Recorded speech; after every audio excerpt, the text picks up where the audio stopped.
this regime, one that speaks openly of mass murder, vowing death to America, destruction to Israel, and ruin for many leaders and nations in this room. The Iranian government masks a corrupt dictatorship behind the false guise of a democracy. It has turned a wealthy country with a rich history and culture into an economically depleted rogue state whose chief exports are violence, bloodshed, and chaos. The longest suffering victims of Iran's leaders are, in fact, its own people. Rather than use its resources to improve Iranian lives, its oil profits go to fund Hezbollah and other terrorists that kill innocent Muslims and attack their peaceful Arab and Israeli neighbors. This wealth, which rightly belongs to Iran's people, also goes to shore up Bashar al-Assad's dictatorship, fuel Yemen's civil war, and undermine peace throughout the entire Middle East. We cannot let a murderous regime continue these destabilizing activities while building dangerous missiles, and we cannot abide by an agreement if it provides cover for the eventual construction of a nuclear program.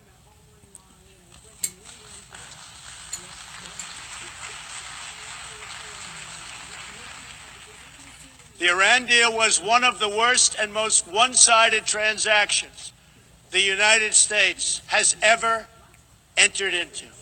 Frankly, that deal is an embarrassment to the United States, and I don't think you've heard the last of it, believe me. It is time for the entire world to join us in demanding that Iran's government end its pursuit of death and destruction. It is time for the regime to free all Americans and citizens of other nations that they have unjustly detained. And above all, Iran's government must stop supporting terrorists, begin serving its own people, and respect the sovereign rights of its neighbors. The entire world understands that the good people of Iran want change. And other than the vast military power of the United States, that Iran's people are what their leaders fear the most. This is what causes the regime to restrict internet access, tear down satellite dishes, shoot unarmed student protesters, and imprison political reformers. Oppressive regimes cannot endure forever, and the day will come when the people will face a choice.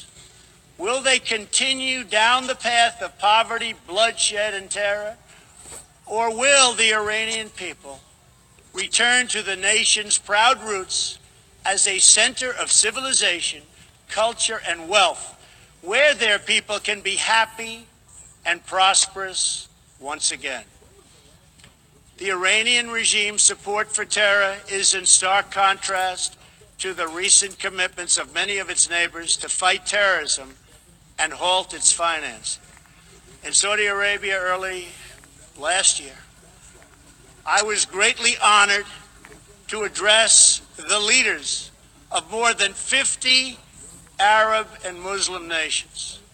We agreed that all responsible nations must work together to confront terrorists and the Islamic extremism that inspires them.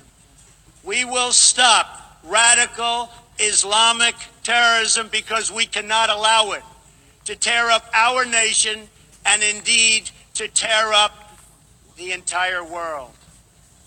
We must deny the terrorists safe haven, transit, funding, and any form of support for their vile and sinister ideology. We must drive them out of our nations. It is time to expose and hold responsible those countries who support and finance terror groups like Al-Qaeda, Hezbollah, the Taliban, and others that slaughter innocent people. The United States and our allies are working together throughout the Middle East to crush the loser terrorists and stop the reemergence of safe havens they use to launch attacks on all of our people.